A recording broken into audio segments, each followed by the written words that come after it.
Good afternoon sir, ఇప్పుడు పాకిస్తాన్కి సింధు జలాల్ని భారత్ పెద్ద ఎత్తున రిలీజ్ చేసింది అన్న ఒక సమాచారం వస్తుంది. అయితే యుద్ధానికి రెడీ అని అన్నటువంటి పాక్కి ఎందుకు భారత్ అంత సడన్గా నీరు వదలాల్సి వచ్చింది? ఎస్ అండి, ఇప్పుడు ఇండియా చీనాబ్ రివర్ మీద ఉన్న డ్యామ్లైన బగ్లిహార్, అదేవిధంగా సలాల్ డ్యామ్, బగ్లిహార్, ధూల్హస్తి, సలాల్ డ్యామ్, ముఖ్యంగా బగ్లిహార్ డ్యాంలో ఉన్న 2 క్రస్ట్ గేట్లు ఎత్తడం వల్ల కొన్ని లక్షల క్యూసెక్కుల నీటి వాటరు ఈరోజు ఇండియా ఎల్ఓసి దాటి పాకిస్తాన్లోకి ఎంటర్ అవుతుంది. కొన్ని లక్షల క్యూసెక్కుల వాటర్ ఈరోజు పాకిస్తాన్లోకి వెళుతుంది. ఈ పాకిస్తాన్లో మిథాన్ కోట్ అంటే అది ఇండస్ రివర్ కలిసే చోటకి ఈ ప్రవాహం వెళుతుంది. ఇప్పుడు పాకిస్తాన్లో ఈ చీనాబ్ రివర్ మీద ఉన్న డ్యాములు కూడా రివర్ ఫుల్గా వెళుతుంది. ఎందుకంటే ఇండియా పాకిస్తాన్కి సింధు జలాలు వదలడం జరిగింది. మరి ఎందుకు వదిలింది అనేది అతిపెద్ద కారణం అండి. ఎందుకంటే రీసెంట్గానే పాకిస్తాన్ డిఫెన్స్ మినిస్టర్ ఇషాక్ దారు, డిప్యూటీ ప్రైమ్ మినిస్టర్ ఇషాక్ దారు, అదేవిధంగా ఖవాజా ఆసిఫా భయంకరమైన వార్నింగ్ ఇచ్చారు. ఇండియాతో మేము యుద్ధానికి వెళతాం ఇండస్ వాటర్ ట్రీటీ కానీ. దానికి భయపడి ఇండియా ఏమో ఇప్పుడు రివర్ వాటర్ వదలలేదు. అతిపెద్ద కారణం అనేది ఒకటి ఉందండి. ఏంటంటే ఈ చీనాబ్ రివర్ అనేది ఆల్మోస్ట్ 900 కిలోమీటర్లో ప్రవహిస్తుందన్నమాట. ఇది ఎక్కడి నుంచి అంటే హిమాచల్ ప్రదేశ్లో ఇప్పుడు మిడిల్ హిమాలయాలో పుడుతుంది, చంద్రబాగా అనుకుంటూ. ఇది చీనాబ్. ఈ రివర్ మీద మనం కట్టిన డ్యాములు ధూల్హస్తి, బగ్లిహారు, సలాల్ అనే హైడ్రో ఎలక్ట్రిక్ డ్యాములు కట్టామన్నమాట. కాకపోతే ఈ బగ్లిహార్ దగ్గర, ఈ ధూల్హస్తి దగ్గర ఏంటంటే పూడిక తీత ఎక్కువైపోయింది, సిల్టేషన్ అంటాం అనమాట. ఈ రిజర్వాయర్, ఈ డ్యామ్ వెనకాల మొత్తం పూడికి వచ్చేసిందండి. ఇది ఇక్కడ గోదావరి, కృష్ణాలాగా ఉండవు సౌత్ ఇండియాలో. అదేంటంటే హిమాలయన్ రివర్లు, ప్రపంచంలో అతి ఎత్తైన హిమాలయ పర్వతాల నుంచి ఎత్తైన ప్రాంతాల్లో అత్యంత వేగంగా ప్రయాణిస్తాయి. కాబట్టి కొన్ని మిలియన్ టన్నుల ఇసుక రాళ్ళని ప్రతి సంవత్సరం తీసుకొచ్చి డ్యామ్ వెనకాల ఈ పూడికేసేస్తాయి అన్నమాట. ఈ పూడికేయడం వల్ల రిజర్వాయర్లో నీటి శాతం తగ్గిపోద్ది. తర్వాత డ్యామ్లు కూడా పేలిపోయే అవకాశం ఉంది, చాలా డేంజర్ అనమాట.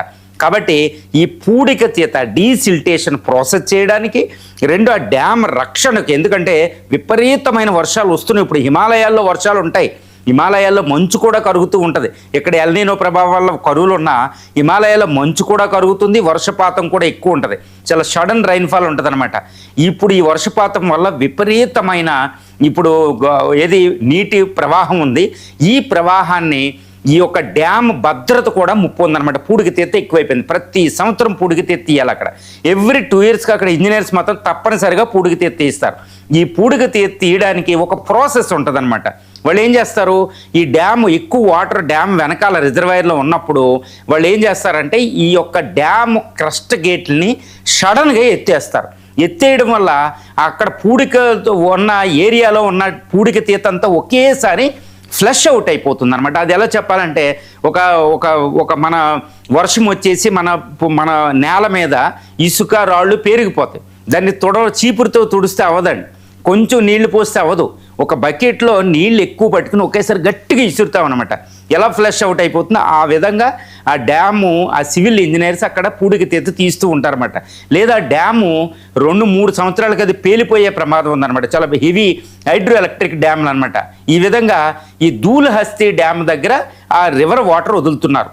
అది బగ్లిహార్ వాటర్ డ్యామ్ దగ్గర కాంట్రవర్షియల్ డ్యామ్, అది ఇండియాలో మనం చీనాబ్ మీద కట్టేసాం. అది ఎక్కడ అది పూడిక తీత ఎక్కువ వాటర్ పెరిగిపోయింది, ఇప్పుడు డ్యామ్ నిండిపోయింది అనమాట. కాబట్టి ఇంకా తప్పనిసరి పరిస్థితుల్లో పూడిక తీత తీయడానికి పాకిస్తాన్లోకి వాటర్ వదులుతున్నాం. వెంటనే ఇండియన్ అఫీషియల్స్ పాకిస్తాన్కి ఇన్ఫర్మేషన్ కూడా ఇవ్వడం జరిగింది. ఎందుకంటే మన జమ్మూ అండ్ కాశ్మీర్లో ఉన్న రియాసీ, తర్వాత దోడ, ఈ యొక్క పూంచ్, ఈ జిల్లాల్లో ఇది చీనాబ్ రివర్ ప్రవహిస్తూ ఉంటుంది అనమాట. ఇక్కడ నుంచి ఈ అఫీషియల్స్ అందరూ అలర్ట్ అయ్యి అక్కడ ఉన్న ప్రజలను అలర్ట్ చేయడమే కాదు, తర్వాత ఈవెన్ పాకిస్తాన్లో కూడా పీపుల్ని అలర్ట్ చేశారు, పీఓకే అక్కడ కూడా. ఎందుకంటే మీకు ఇదిగో రివర్ వాటర్ వదులుతున్నాం, మీకు ఫ్లడ్స్ వస్తే అక్కడ అమాయకమైన లక్షలాది మంది ప్రజలు చనిపోతారు, కాబట్టి మీరు కూడా అరేంజ్ చేసుకోండి, అక్కడ హెచ్చరిక ఇవ్వండి అని చెప్పారు. ఇప్పుడు పాకిస్తాన్కి నీళ్లు వెళుతున్నాయి, మనం వదలడం కాదు, వాడు యుద్ధం అనే వార్నింగ్ ఇచ్చినందుకు మనం వదలలే. మనం పూడిక తీత తీయడానికి డ్యామ్ నిండిపోయింది కాబట్టి తప్పనిసరి పరిస్థితుల్లో ఆ డ్యామ్ను వదులుతున్నాం అంతే. ఇది పాకిస్తాన్కి ఒక వరంగా చెప్పవచ్చు అనమాట. ఎందుకంటే ఎల్నినో ప్రభావం వల్ల అసలు విపరీతంగా అసలు వాటర్ లేని పరిస్థితి వచ్చింది. కరాచీ అయితే ఖాళీ కూడా చేస్తున్నారన్నమాట, భయంకరంగా ఉంది పరిస్థితి. ఇది కరాచీ దాకా ఈ ఇండస్ వాటర్ వెళ్తుంది. ఈ మితాన్ కోట దగ్గర మన ఇండియాలో ఉన్న రివర్లు సట్లేజు, తర్వాత జీలం, ఈ చీనాబ్ రివర్లు 3 రివర్లు కలుస్తాయి అనమాట. ఆ మితాన్ కోట అక్కడ నుంచి యాక్చువల్గా సింధు వాటర్లో నీళ్ళు ఎక్కువ అవుతాయి అనమాట, లేకపోతే ఇండస్ వాటర్ నీళ్లు చాలా తక్కువ ఉంటాయి. ఈ 5 పంజాబ్ నుంచి వెళ్ళే ఈ యొక్క సట్లేజ్, బియాస్, రావి, చీనాబ్, జీలం, ఈ 5 నదులు కలిసేంత వరకు ఇండస్ వాటర్లో నీళ్లు చుక్క ఉండదనమాట, తర్వాత ఎక్కువ అవుతుంది.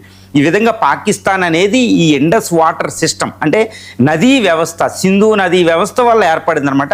ఇప్పుడు ఏదో ఒక వరం వచ్చిందని చెప్పొచ్చు పాకిస్తాన్కి. ఈ విధంగా మనం నీళ్ళు ఇచ్చాం కానీ భయపడే కట్ట కాదు, మన పూడిక తీతలో భాగంగా మనం నీళ్ళు వదిలాం. సార్, ఢిల్లీలో గత 2 ఏళ్లుగా అజ్ఞాతంలో ఉన్న షేక్ హసీనా బంగ్లాకి తిరిగి వెళ్తున్నట్లు